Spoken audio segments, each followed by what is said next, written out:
घर घर आग लगना शुरू हो गया। ये भाजपा के गुंडे सिर्फ बंगाल में नहीं है, सारे हिंदुस्तान में हैं।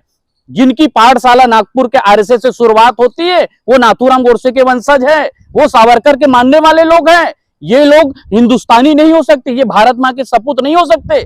चुनाव आती रहती है, चुनाव होती रहती है, सरकार बदलते रहती है, लेकिन जिस प्रकार ये लोग वहां पर जाकर बंगाल में जो उत्पात मचा रहे हैं ना, ये इंसानियत नहीं है, ये मानवता नहीं है। ठीक, बंगाल में जिस तरीके की हिंसा हो रही है उसमें क्या कहेंगे सर? आपको कैसे पता बंगाल में हिंसा हो रहा है? बंगाल में तो मिठाइयां बांट रहे हैं, घर घर के सामने तलवार लाठी डंडे लेके मस्त घर में घुस के एक एक पैकेट मिठाई दे रहे हैं, काजू कतली दे रहे हैं। वहां पर तो कौन बोल रहा है हिंसा हो रहा है? वो हिंसा नहीं है, भाजपा की नजरों में वो प्रसाद है। और हो सकता है ये प्रसाद आपको भी मिल जाए कुछ दिन बाद, और दिल्ली की आम जनता को भी, और बंगाल के हर घर में व्यक्ति में ये मिलना शुरू हो जाए। वो प्रसाद है, वो हिंदू राज्य है ना, क्योंकि हम बंगाल में हिंदू साम्राज्य खड़ा करना चाहते हैं, है ना। हम राम राज्य खड़ा करना चाहते हैं, तो ये राम राज्य का जो है ना वो शुरुआत है। लाठी डंडा तलवार, ये हिंसा नहीं है। किसी के घर में आग लगाना ये हिंसा नहीं आता है। आजाद हुआ है बंगाल जो है, कौन बोलता है बंगाल आजाद हुआ है? बंगाल तो पहले से आजाद हुआ है ना। जैसे वो बोलती है, क्या नाम है नाचने वाले आपका सांसद है कंगना रनावत, है ना, वो बोलती है 2014 के बाद देश में आजादी मिली है। वैसे आप भी बोल रही है कि बंगाल आजाद हुआ है। बंगाल तो कब के पहले का आजाद हो गया है। कह रहे हैं कि बंगाल आजाद हुआ है, बंगाल को आजादी मिले है बीजेपी जब से आए हैं। अच्छा, तो वो मीडिया वाले ये तय करेंगे कि बंगाल को आजादी कब मिली है। हम तो बता रहे हैं ना, 4 दिन 5 दिन पहले रिजल्ट आया है, तब से बंगाल को आजादी मिल गई है। राम राज्य बन गया, वहां पर हिंदुओं को राज होगा, घरों घर प्रसाद बांटे जाएंगे, घरों घर महिलाओं की इज्जत की जाएगी, सड़कों में उनके आरती उतारे जाएंगे, पूजा किए जाएंगे। शुरुआत हो गई है ना बंगाल में, आप तो देख रहे हैं ना। वो हिंसा की श्रेणी में नहीं आता। लाठी डंडे तलवार बंदूक बारूद ये हिंसा की श्रेणी में नहीं आता है भाजपा की। इनको तो वहां पर कांग्रेसी लोग करवा रहे हैं, है ना, क्योंकि वहां पर वो ममता जी की सरकार नहीं आई है, वहां पर भाजपा की सरकार नहीं आई है, वहां पर सरकार आई है कांग्रेस की, और उनको जवाहरलाल नेहरू जी करवा रहे हैं, राहुल गांधी जी करवा रहे हैं, खड़गे जी करवा रहे हैं। वहां पर भाजपा की सरकार नहीं आई है, कांग्रेस की आई है। तो आप लोग लगातार विरोध, अभी भी विरोध करेंगे? खुश नहीं है आप लोग? हम किसके ऊपर खुश रहे ये बताइए, किसके ऊपर खुश रहे? उन लोगों के ऊपर खुश रहे जो वोट चोरी करके सरकार बनाते हैं।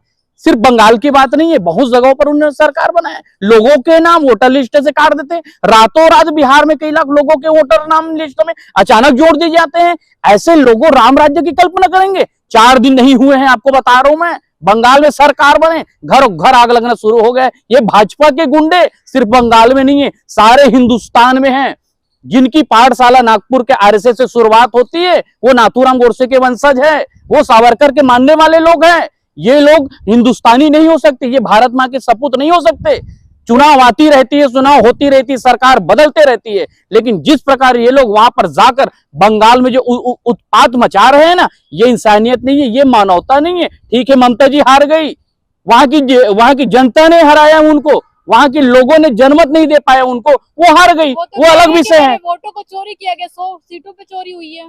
अब वो उनका ये मान के चलिए कि वो अपना बात रख रहे हैं लोगों के बीच में, मीडिया के बीच में, प्रशासन के बीच में, निर्वाचन आयोग के पास जाकर, सुप्रीम कोर्ट के पास जाकर वो कर रहे हैं। अब इनका फैसला आएगा कि वाकई में वोट चोरी हुई है कि नहीं हुई है। सुप्रीम कोर्ट क्या बोलते हैं ये उनके ऊपर निर्भर करता है। अब सीधी सी बात है, उतने सालों से वो वहां की मुख्यमंत्री रही है, तो वो अपना पक्ष रख रही है शासन के सामने। तो लगातार आप लोग विरोध करते रहेंगे, पूरी तरह से साफ होते जा रहे हैं आप लोग हर जगह से। नहीं तो गलत को गलत कहना आपको लगता है कि ये विरोध है? हम हिंदुस्तान के लोगों को आईना दिखा रहे हैं कि आज भाजपा की सत्ता आई है बंगाल में। ठीक है, ममता जी हार गए, नो डाउट, कांग्रेस नहीं आई, नो डाउट, कांग्रेस थी ही नहीं वहां पर, फिर भी हमारी वहां जगह बन गई, फिर भी हमने वहां एंट्री ले लिया। आप बात करेंगे केरल की, तो केरल में बता दीजिए 1 सीट आया है, एक सुपड़ा साफ हो गया भाजपा का, कोई जगह 1 सीट नहीं आई है, क्योंकि वहां के लोग शिक्षित है, वहां के लोग पढ़े लिखे हैं। आपको बता दूं, तमिलनाडु की स्थिति चाहता तो विजय थलपति जो भाजपा के साथ क्यों नहीं जाता, क्यों गठबंधन करके सरकार नहीं बताता? क्या उनके पास नरेंद्र मोदी, अमित शाह, कई हजार करोड़ रुपए का उनके पास आया था अपॉर्चुनिटी, लेकिन स्वीकार नहीं किया, क्योंकि विजय थलपति पढ़ा लिखा व्यक्ति है। तमिलनाडु का हर व्यक्ति पढ़ा लिखा शिक्षित है। तमिलनाडु के व्यक्ति को जाति धर्म मंदिर मस्जिद ये वो नहीं चाहिए।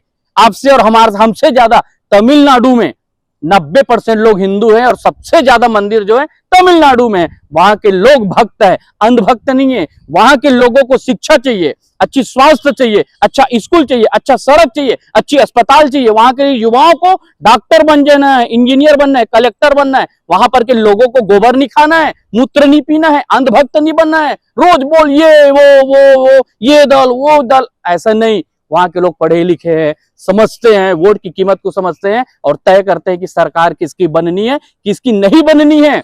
अब बताइए वहां पर की मैं बात करूंगा तमिलनाडु की स्थिति की, तो वहां पर के भाजपा भी तो सुपड़ा साफ है, एक ही सीट आया है। तो ये क्या है, ये चुनाव प्रक्रिया है, होती रहती है। लेकिन आज जिस प्रकार बंगाल की जनता के साथ बंगाल में जाकर जो भाजपा के गुंडे उत्पात मचा रहे हैं, ये कहीं पर सही नहीं है। और इस गुंडों को पूर्ण रूप से संरक्षण देश का महा घोटालेबाज और देश का सबसे बड़ा गुंडा अमित शाह, सबसे बड़ा, वही तो हिंसा करवा रहा है हर जगह पर। चाहता तो वहां शांति व्यवस्था भी करवा सकता है, लेकिन उनके परमिशन से ही आज देश में हर जगह भारतीय जनता पार्टी के गुंडे उत्पात मचा रहे हैं। लगातार जो है आप कह रहे हैं कि वो लोग क्या नाम है गुंडाई कर रहे हैं, लेकिन आपने देखा नहीं कि वहाँ पर तो कह रहे हैं कि अब तो बंगाल आजाद हुआ, वहाँ पर हिंदुओं के लिए अच्छा हो। शुभेंद्र अधिकारी खुद बता रहे हैं कि जिन्होंने वोट दिया उनके लिए काम होगा, हिंदुओं ने वोट दिया तो हिंदुओं के लिए काम होगा। आप बताइए, ममता बनर्जी जी मुस्लिम है कि वो एक ब्राह्मण हिंदू है? क्या ब्राह्मण हिंदू नहीं होते? क्या क्षत्रिय हिंदू नहीं होते? क्या ST SC OBC हिंदू नहीं होते? इतने दिनों तक उस राज्य में क्या मुस्लिम मुख्यमंत्री था? इतनों दिनों से क्या उस हर घर में बलात्कार होते थे क्या? हर घर में हिंसा होती थी क्या?